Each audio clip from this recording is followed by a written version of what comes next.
especially with something as complex as rotary winged flight. And speaking of progress, let's talk about Paul Cornu, the French engineer who achieved the first free flight of a manned helicopter in 1907. Yeah, that 20-second wonder. It must have been a hell of a ride. But were those early helicopters even remotely practical?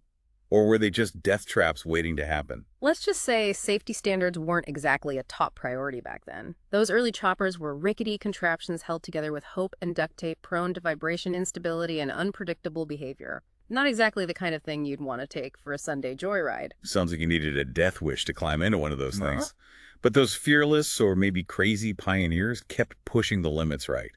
So what were some of the major hurdles they had to overcome to make helicopters a reality? Controlling those spinning blades was a huge issue. Early rotor designs were pretty basic, and figuring out how to control the pitch, speed, and angle of those blades to achieve stable lift and maneuverability was a nightmare. Yeah, I bet those things were shaking and rattling like a washing machine on spin cycle.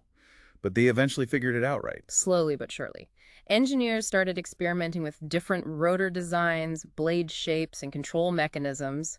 They also had to figure out how to counteract the torque produced by those spinning rotors, which had a nasty habit of making the helicopter spin in the opposite direction. So it was like trying to ride a unicycle while juggling chainsaws.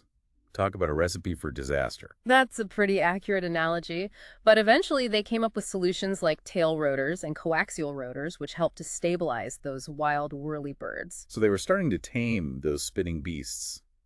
But what about engines? Were they still using those clunky steam engines to power